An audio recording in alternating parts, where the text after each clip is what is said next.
Welcome back to Learn Astrology with Mary. My name is Mary English. You can find me at www.maryenglish.com, maryenglish.co.uk and UK Astrologer. Hello, how are you?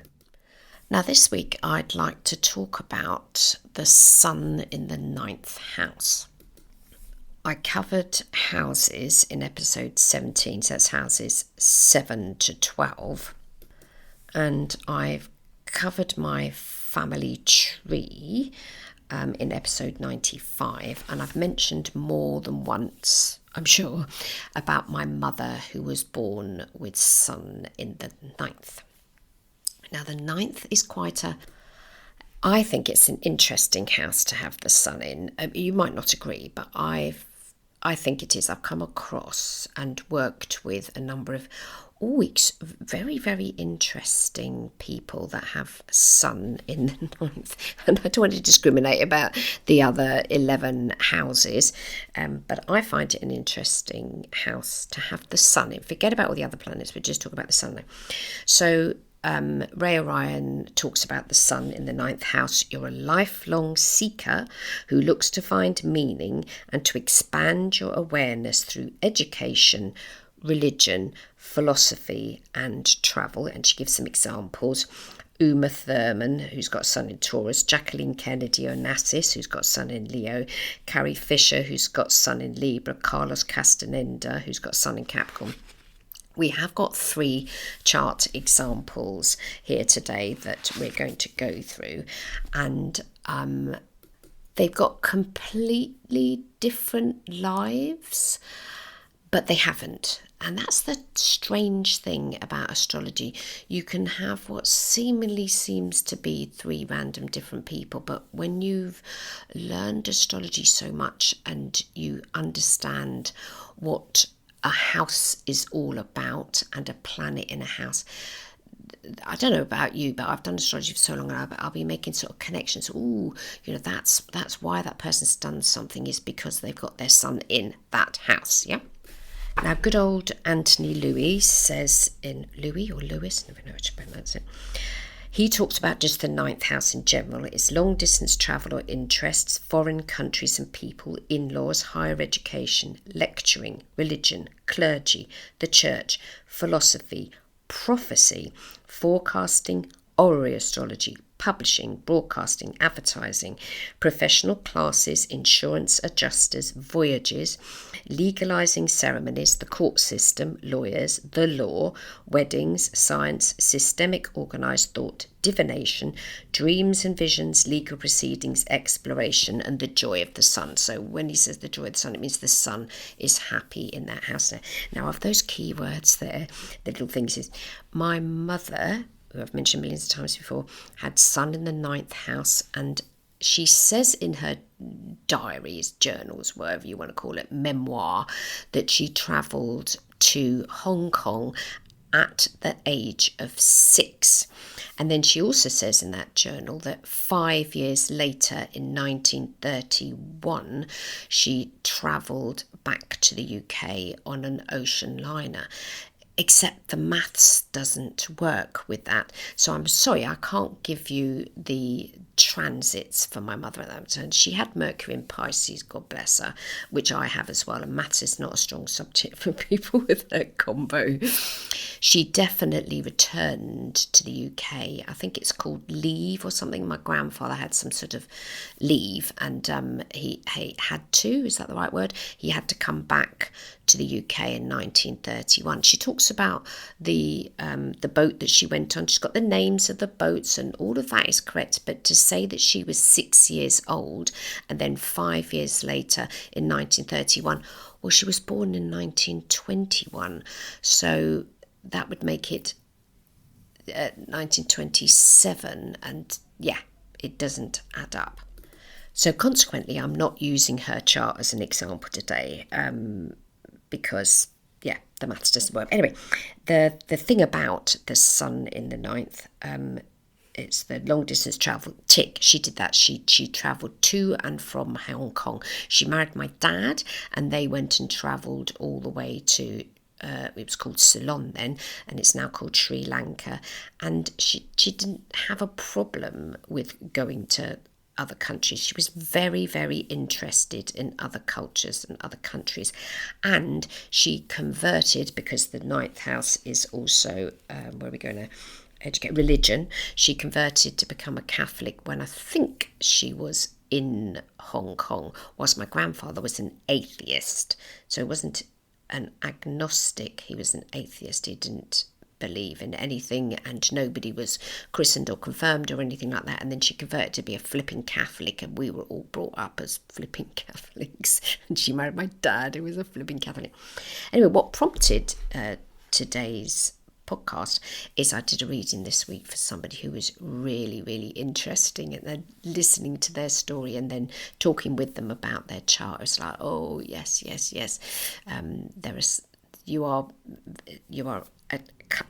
this lady is a classic example, sun in the ninth. So I just wanted in this podcast today to give you a flavour of it, so that you can, if you're working with a client that has sun in the ninth, what will be helpful, useful, or whatever for those people, that person.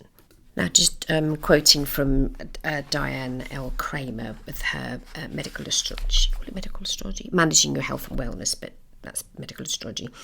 The ninth house is the natural house of Sagittarius. Being the opposite of the third house, there can be respiratory disorders and weak lungs. There can be breathing problems. With Sagittarius ruling the hips and thighs, one may be susceptible to disorders such as sciatica and locomotor problems. The ninth house is also associated with travel, and therefore any illness or accident related to travel, be ninth house. And she tells us with sun in the ninth, your optimistic nature and healthy attitude are aids to good health. Having a religious outlook also aids your health. You like to be on the go and benefit from outdoor exercise. You may have tendency to overindulge in fats, which could put a strain on your liver. I don't think my mother ever had liver problems. Now, just before I get into the 3 chart examples and go a little bit further with sun in the ninth, I signed up 3 weeks ago to learn philosophy online, and what prompted me to do it was I tried to take an A level in it, because I finished school when I was 18, and I briefly went to sixth form, and I rebelled against absolutely everything, and I only ended up managing to get myself 5 O levels. So this is academic qualifications, and this is a ninth house thing, and my ninth house is completely devoid of any planets. My MC's there, and it's in the sign of Taurus. So my learning has been my career. Yeah. Anyway, no qualifications, only got 5 O levels. 2 of them are A grade, so they're quite high grades in O levels. One of them's in English literature and the other's in English language, and achieved those, but my father had to pay some extra money for me to go to a crammer to get them, because my education was dotted all over the place. I went to school in the UK, and then I went to a Catholic school. My mother moved me to another Catholic school, and then back to the first Catholic school, and then I went to a Catholic grammar school, and then they decided to go to, don't forget they got sun, my mother had sun in the ninth and my dad was a Sagi. I went with part of the family, not all of them, and lived in Switzerland for a amount of time, and then I came back to England and I lived in the house and la la la. So my education was all over the show. I went to an American school in Switzerland, and so I'm really interested in philosophy, and that's a ninth house thing, because my ninth house is empty. And I signed up for this online course. It was 10 weeks, it only cost 60 quid. I thought, oh, that's cheap, that's only £6 a lesson. And it was called Practical Philosophy. And I thought, well, that'd be good, we sort of have exercises to do and stuff, which we did. And I enjoyed the first 2 lessons. And then the third lesson, it all fell apart. And I thought, I'm not enjoying this, and I can't work out what it is about it that I'm not enjoying. And it was the way that I'd said something to the teacher. He'd sent up a PowerPointy thing, and one of the screens of it said 113. So he'd numbered it instead of 1 2 3. He'd numbered it 113, and I said, I just want to point out that power, and he just didn't acknowledge that what I'd said to him was that he'd made a mistake, and then there was something in the last week. Anyway, long story short, I decided to look again at the company that were organising it, look again at their Wikipedia page, and I hadn't read to the bottom of the page. I'd only glanced at it. I checked them out on Companies House. I checked out their legitimate organisation and the charity and all of that. But then I found in there that they'd been involved in the inverted commas historical child abuse. I thought, and it was then that I realised that it wasn't just a course I was doing. They weren't a proper school at all, even though they called themselves a school. They were a cult, and coming from a background of Catholicism and rejecting it and going sort of pagan and all the rest of it, it's like, oh my goodness me, I can't believe I signed up for this flipping thing. So this is what's been happening to me this week, and I've been very conscious of what philosophy is, and I know what philosophy is because it's just about wisdom basically, but this is what the 9th house is about. And yeah, so that's where I'm at. I just wanted to share that with you, that there's me being an absolute lunatic and signing up for a course and checking online and say that they're legit. Yes, they got a registered organisation, they've been going since 1930 and stuff, but just like anything else, when we talk about religion or beliefs or schools or teaching, these are all 9th house things. But you, me, whoever, has to be really sort of careful that when it comes to religion, it doesn't flip, or religion or philosophy or anything, it doesn't flip into the bad side of humanity. Okay, with me there. Right, 9th house.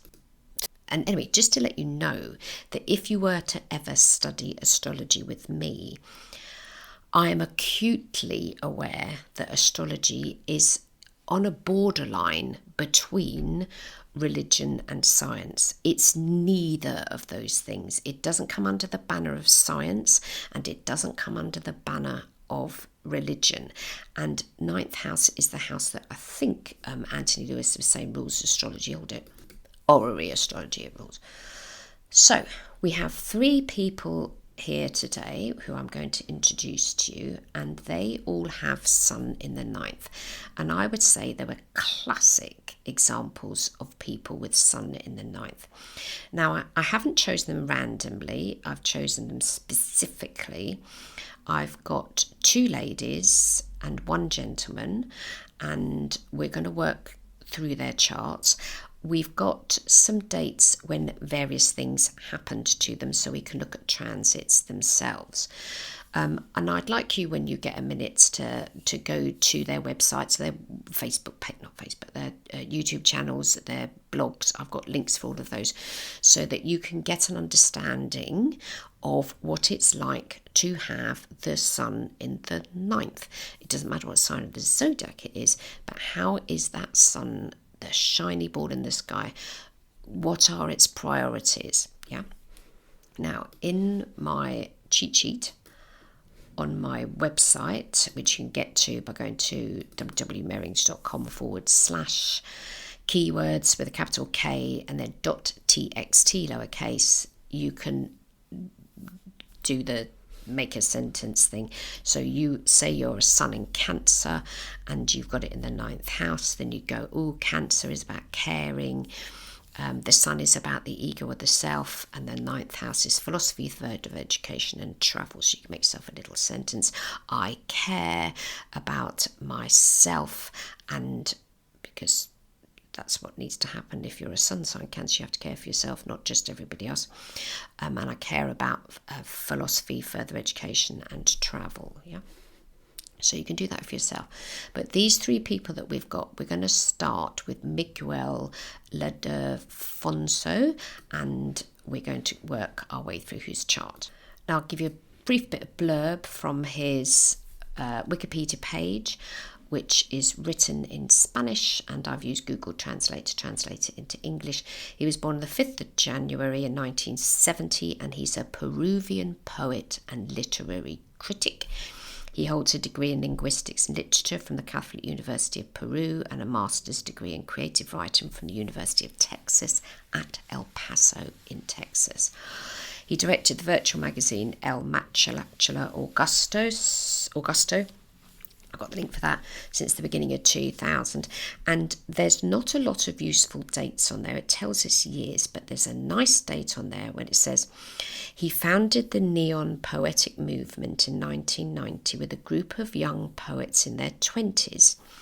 The name Neon Poetic Movement in Spanish, because it's translated to English, was suggested by one of its founding members, Carlos Oliva, author of Lima or the Long Road of Despair. With Neon, he gave recitals in cultural centres such as the Peruvian Soviet Institute with Poetry with Cholera, universities, 18th of May 1981 at the San Marcos Auditorium, letters, bars, mainly in downtown Lima, but above all in the streets, thus challenging with poetry and artistic performances the perpetual state of emergency that the country was experienced during those years of violence. So this is somebody that was creating poetry whilst there was some difficulties within the country itself. So here's his chart, Miguel. On his YouTube channel, he's stuck the word Hades in there, so I don't know if he was christened that or he took it later as a poetic-y thing.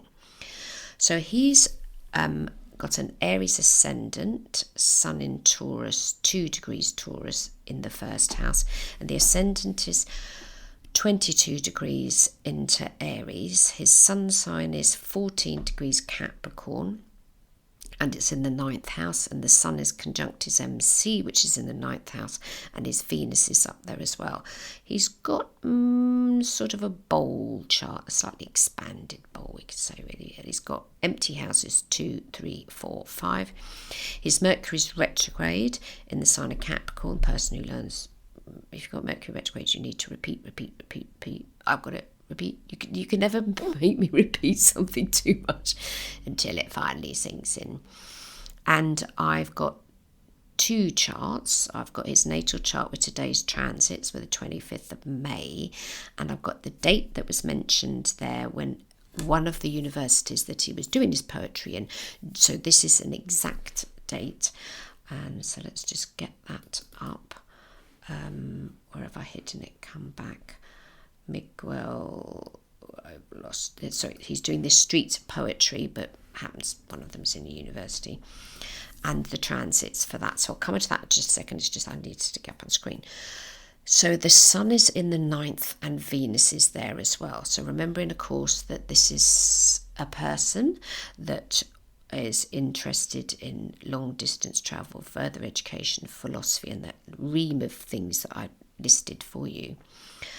And he's got moon in Sagittarius. So not only has he got the sun in the 9th, but he has his moon in Sagi. And just going back to my parents briefly, Mum had sun in the 9th and my dad was Sagi. Dad had his sun in the 1st.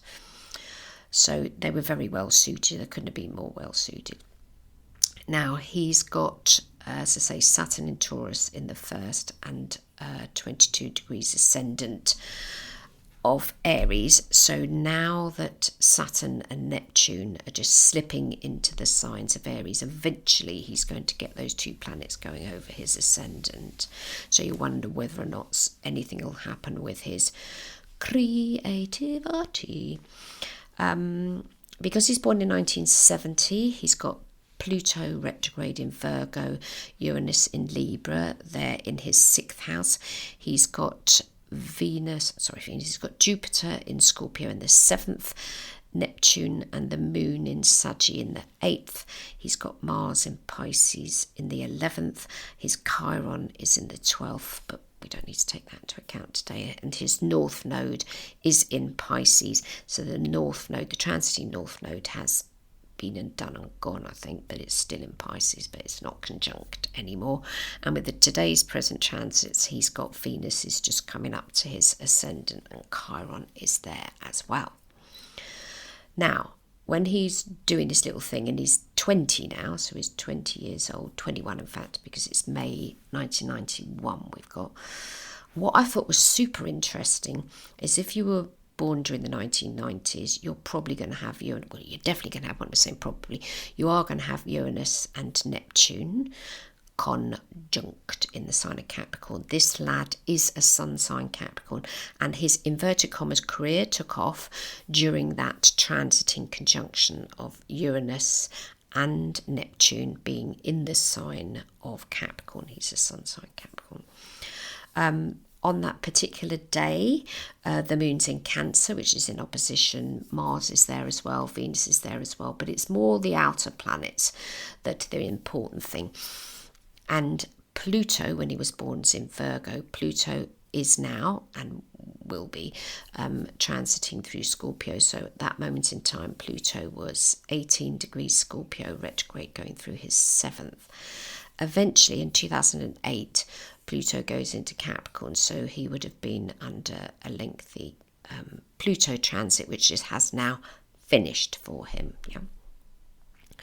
So he likes to do his poetry on the streets because of that's where his work started, because there were political shenanigans going on. And the political situation in the 90s was the Peruvian security forces and insurgents, and there were atrocities. There's a thing called the Barrios Altos massacre and the La Junta massacre by government paramilitary groups, and bombings and terrorism and fear-mongering, and obviously not a fluffy, nice time. There was also a national population programme which resulted in the forced sterilisation of at least 300,000 poor and indigenous women. Oik. So this is a person who has written poetry during that time and performed it in the streets. He still performs, and there are still some poems on his YouTube channel, but he's getting on a bit now. So he's born in 1970, so he's 55 now, so he's not, we can't say that he's at the peak of his career. So the three people that I'm introducing you to today are not wildly famous. We're taking, inverted commas, ordinary people that have done something of enough significance for them to even get into the Astro Data Bank for me to be able to find them today. But he's Sun in Capricorn, and he's an Aries ascendant. So the Sun and the ascendant are cardinal. They're not getting on with each other. They're having a fight because the Sun is 14 degrees and the ascendant is 22. So if you have Sun in the 9th, you might find your Sun sign squares your ascendant, which it does in his case. I don't think Astro Data Bank is including that in their aspect grid. No, I don't think so. Oh, it does on, so not on Astro Data Bank, it didn't, but the second chart I've made, which is in becoming a street poet, the Sun is definitely square to the ascendant. So then you have to ask the question, if you have your Sun sign in the 9th and it squares your ascendant, which you very easily can mathematically, that means that the face that you project to the world is at odds with who you are, and there you are doing your inverted commas preaching. So being a poet is no different to being a preacher, because unless you're a poet that's just writing in a book somewhere, or, and you're not performing. I mean, he's a performance poet, of which I know quite a bit about because I have an older sister who is one. But your words that you're saying, you want them to be heard by people, and you're trying to get across, as a performance poet this is, you're trying to get across something, so some message of some sort, which is a 9th house thing, but I would be incorrect in saying that the 9th house is the house of poetry. No.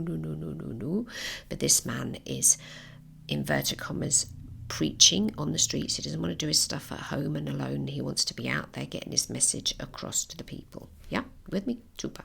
So that's our Miguel.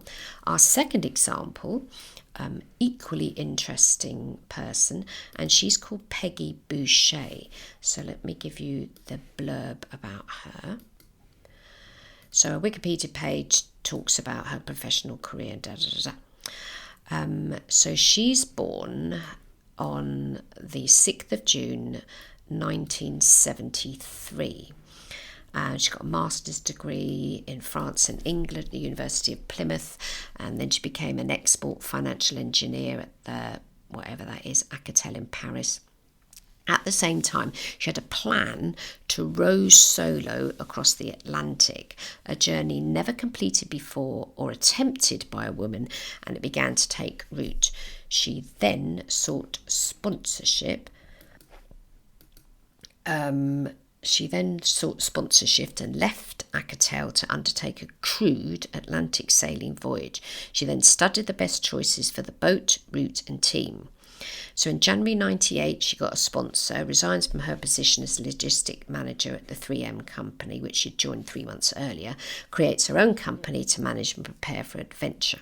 So on the 10th of March 1998, she left the Canary Islands, head of the Antilles, more than 5,500 kilometres alone on the ocean for 79 days, rowing more than 10 hours a day. She finally approached her goal, but the sea raged with waves of 7 metres, causing her to shipwreck less than 36 hours before the finish. Can you imagine what it'd be like? You've gone all that distance and you're only 3 days away from getting to your final place. 36 hours, is that 3 days? I think so. And only 130 kilometres from where she wanted to be, which is Guadeloupe. So for more than 9 hours, she remained surviving astride the hull of her boat, which was sinking, and she was saved in extremis.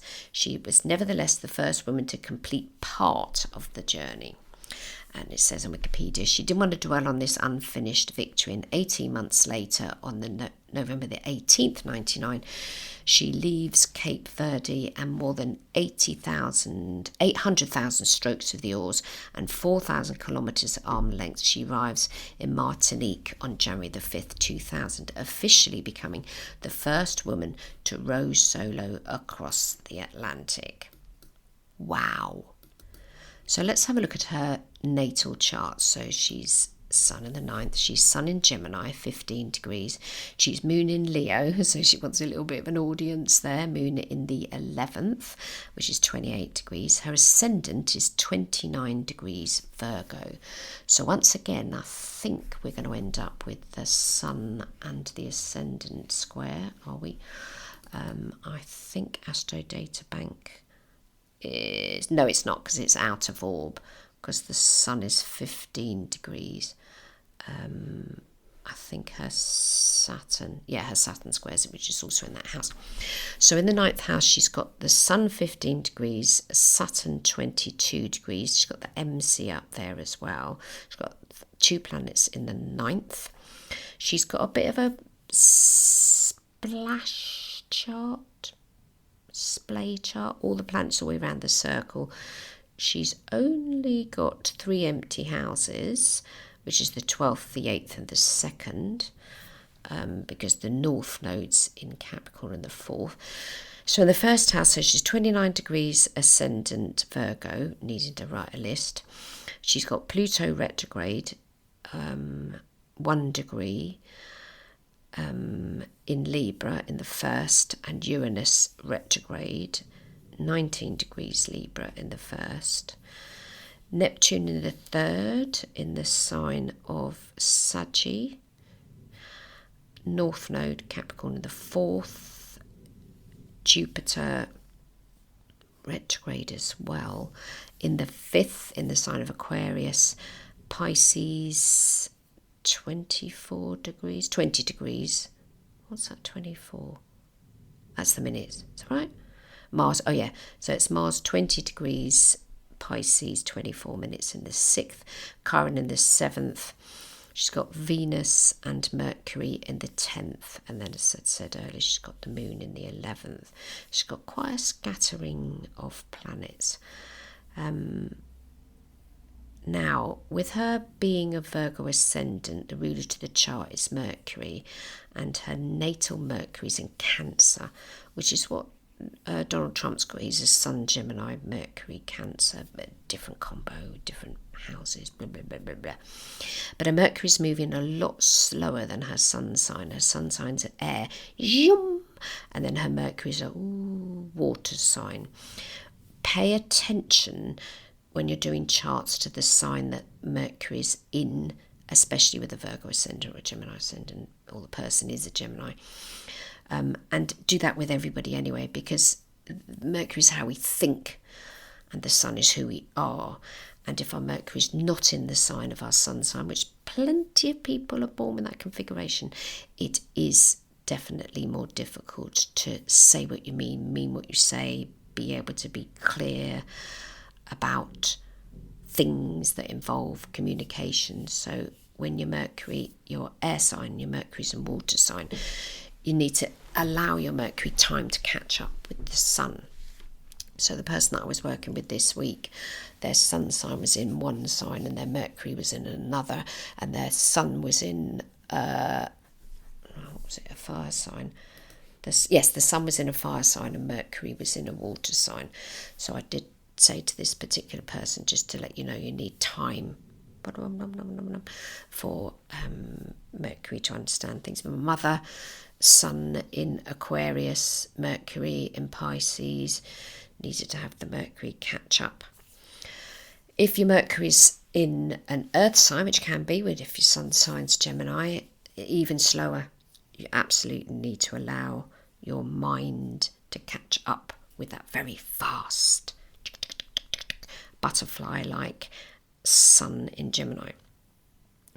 So that's a natal chart. So the first rowing that she did, I've called that first rowing. So there she's taken off on the 10th of March 1998. The moon's in Leo. Yay, I'm doing it. And then it doesn't happen. So I've only done the date that she takes off. Does that look good? Would I don't know if I'd even go as far as recommending for somebody when's the best time for you to do your voyage. But there's nothing going on in the 9th. And we're going on a long journey now. We've got Pluto is transiting 8 degrees Sagi, and that's very near to the natal Neptune in the 3rd, which is about communication. You think, ooh. And that is opposition to the sun, so as it progresses it's going to be opposite to the sun. Transiting Mercury and Mars are in Aries, and transiting Saturn is in Aries, and it's exactly conjunct to natal Chiron in the 7th. The sun is in Pisces, and the sun is 19 degrees, and that's forming a whopping square to the sun. It's like, ooh, sure about this. And that's in her 6th house, and Jupiter's there as well. So Jupiter's happy in Pisces. And transiting Uranus, Venus and Neptune are in Aquarius, and I don't think any of those are retrograde. No, so none of the transiting planets are retro. She has got a Virgo ascendant. We need to pay attention to where Mercury is. Mercury's in Aries. It's conjunct to Mars. So I wouldn't condemn or say that's the wrong time to do it. I mean, you I don't know, I'm not an Aries astrologer. She's very near to her goal and she doesn't get there, but it's a long journey. It's going to take quite a few weeks. But anyway, first rowing didn't manage it. I haven't got the date when she got held up, because that's not anywhere that I can find.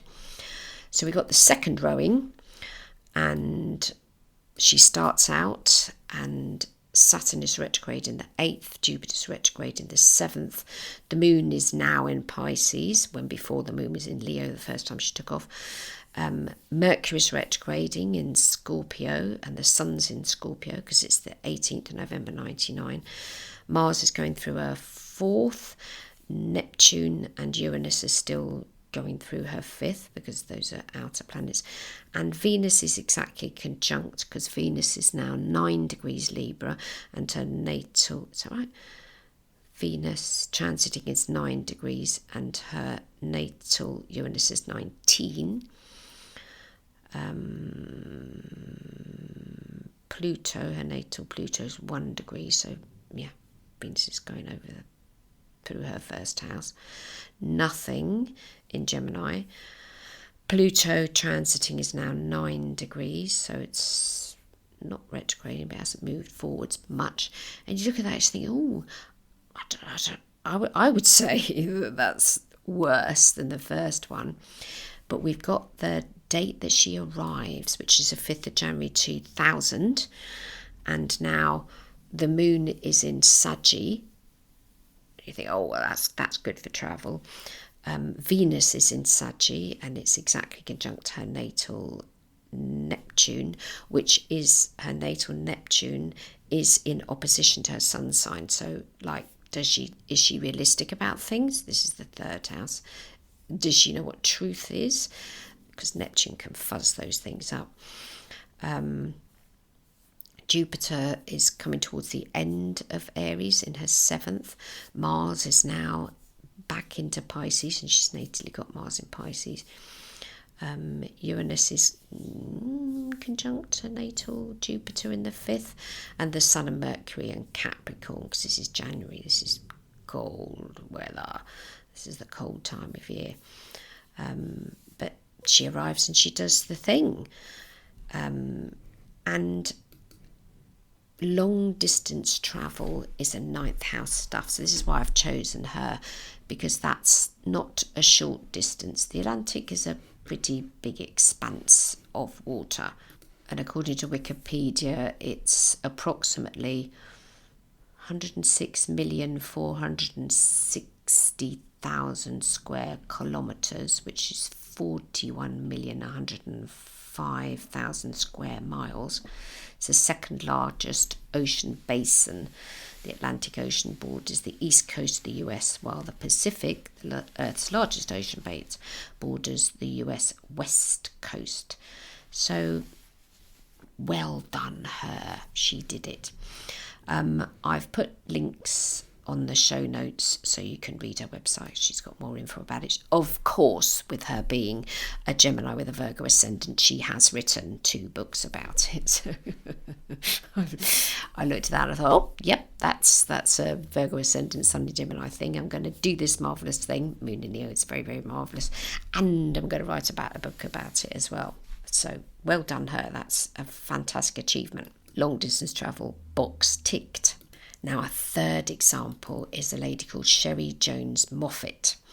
And let's get to her Wikipedia page. And she is an American gospel musician. And she was born November the 30th, 1974. She was born Sheri Latrice Jones. And she's now Sheri Jones-Moffett. She started her music career in 1992 with the Tri-City Singers. And the group was assembled and led by a guy called Donald Lawrence.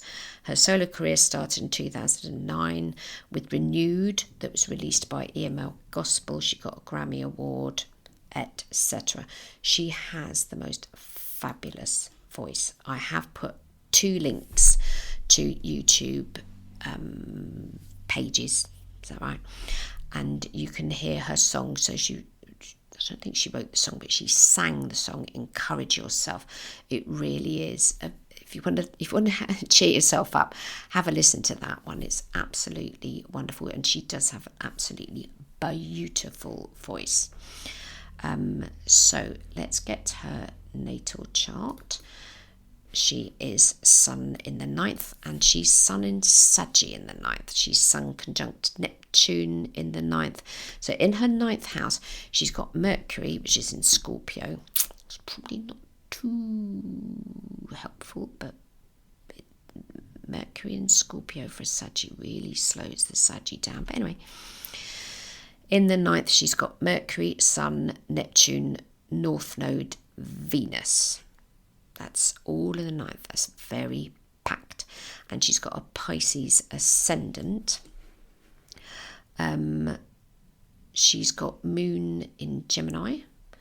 So that's cool. And I don't think what squares to the ascendant. The Moon squaring the ascendant. But the Sun, I don't think anything in her 9th house squares the ascendant. No. So she's lucky bunny there, because her ascendant is 27 degrees Pisces. The moon's in the 3rd, Saturn's in Cancer in the 4th, Pluto's in Libra in the 7th, Uranus and Mars in the 8th, except Uranus is Pisces and Uranus is Scorpio, 0 degrees, Mars is 22 degrees, so they're miles apart from each other, but they're in the 8th. And I think Mars and Mercury conjunct, yes, in the sign of Scorpio, and they're in different houses. So mathematically you can have a conjunction with something, one planet with another, and for them to be in different houses if you're using the equal house system, because with her ascendant being 27 degrees Pisces, each house starts at 27 degrees, and her Mars is 22 degrees and her Mercury is 27 and 43 minutes, and that just goes bloop into her 9th house. With me? Super booper. So the gospel singing, so gospel comes under the banner of religion, and there isn't a house that will make you a singer either, but the 9th house is about belief amongst other things, and gospel is it classified as a religion? Hold on a sec. Okay, gospel music is a traditional genre of Christian music and a cornerstone of Christian media. Okay, so you're not going to be singing gospel if you haven't got some Christianity going on. And the song that she's singing, she's talking about, there's one of the words in there is ministry. That's very much a Christian thing, and I say it's an absolutely lovely song. There's a couple of versions of it where she's recently singing, and I think it's a church called St Luke's, and the audience is singing the song to start with. It takes a while for her to get in and sing it, but they're all singing it for her, because if I was there and I was in the audience, I'd want to sing along to that. It really is a nice song, and I love the lyrics. It's great. So Sun in the 9th, pretty packed. Inverted commas, this person, Sheri, her religion, whatever you want to call it, is important for her, and she's singing it, so she's singing the thing, and belief, etc., is important. And whether or not she becomes or has been or is a successful musician, it doesn't matter. That song is such a beautiful song, and her singing voice is wonderful, and her way that she does sing it is absolutely beautiful. I loved every minute of listening. This is why this podcast is late today, because I wanted to listen to it more than once. I wanted to get to the end of the song. So we've got the dates of the release. So this is the release of her song Renewed, which sort of kicked off her career. And we got the transits for the 11th of August 2009. So the thing that stood out for me was Uranus was pretty much conjunct the ascendant. Transiting Uranus is 26 degrees Pisces and her ascendant is 27. And it's like, ooh, you're not going to ignore that. And it's retrograde at that point, so it would have gone backwards. Transiting Neptune is retrograde as well. And natally, she has nothing retrograde. Lucky Bunny has... so big bunch, she's got one planet retrograde, and that's her Saturn in Cancer, 18 degrees. Okay, so nothing else is retrograde. Pluto, transiting Pluto, is 0 degrees Capricorn. Her MC is 28 degrees Sagittarius, so that's only 2 degrees away from it. And I think transiting Pluto is... has reached 0 degrees Capricorn and is retrograding, and I don't know how far it would have gone back, but it's very near to her MC. MC's the career. The ruling planet to her chart, with her being a Pisces ascendant, there's 2. There's Neptune, she's got Sun conjunct Neptune, and the old-fashioned ruler is Jupiter, and her Jupiter is in Pisces in the 12th. So this is somebody who faith is important for religion, I don't know, but faith definitely. And transiting Neptune, Chiron, Jupiter, which are all retrograding in the sign of Aquarius in her 11th house. But I thought, since this was the date that an album, or single, I think it's a single release, was released, the Sun was in Leo in the 5th. And the 5th is creativity and romance. I thought, oh, that's obviously a good time to be doing that. So that helped. I'm not advising her. I am not her astrologer. Transiting Mars is in Gemini, and she's got Moon in Gemini, so it's going through her 3rd house. So success, how do you measure success? But I just thought, oh, well, those planets aren't going to hurt what they're doing to what she's doing. And she's got a lot of her 1st house is Aries, because her ascendant is 27 degrees Pisces and the moon's in Aries, and she's a fire sign. So the sun is in Leo, the moon is in Aries. It's like, well, that's going to help. And the moon is in Gemini, and Mars is transiting through, not retrograding, thankfully, and transiting Venus is in Cancer in her 4th. And she's got Saturn in Cancer in the 4th retrograde, but Venus is there fluffing things up a bit. So that's pretty helpful. So I think with the fact that she's a singer, a gospel singer, which is a Christian form of singing, and an absolutely beautiful number. I apologise for the podcast being late today because I needed to listen to it more than once. So today I've been talking about the sun in the 9th. If you've got sun in the 9th and you want me to talk about your chart, then ping me over an email. Let's unpick your chart and see whether or not you've managed to get to a place that you're expressing your sun and it's happy there. There's nothing worse than having sun in the 9th and not doing anything associated with what the 9th house is all about. These 3 people, the poet, and it's international, and he's on the streets and there's wars going on and unrest, and he's performing his poetry and he's speaking it. Okay, so he's preaching / teaching, speaking it. And that's Miguel. We've got Peggy, who makes her long distance travel-y thing, then writes about it, box ticked. That's a 9th house thing. And then Sheri is preaching in a way, is because it's gospel and it's Christianity. Beautiful, beautiful voice. So these are 3 examples of 3 different sun signs, but I think boxes have been ticked. They've done what their 9th house is all about. They can carry on doing it, but I think they've managed to express their 9th houses in a I don't want to say good or bad, but in a satisfactory way. That's the word I'm looking for. So don't forget, if you listened to last week's episode, there is a discount code, and then make sure you listen to the end of that episode so you can get the discount code. It is valid for a while. It doesn't expire yet. If there's anything you think I should be covering on the podcast, I haven't done it already, then ping me an email. It tends to be that the episodes are prompted by someone either emailing me or me noticing something, whatever, or I interview someone. There's no rhyme or reason to what I might be doing, because we're now up to episode 441. I've covered quite a few subjects. Eek. And I hope you have a fab week, and I'm back next week. Bye bye now.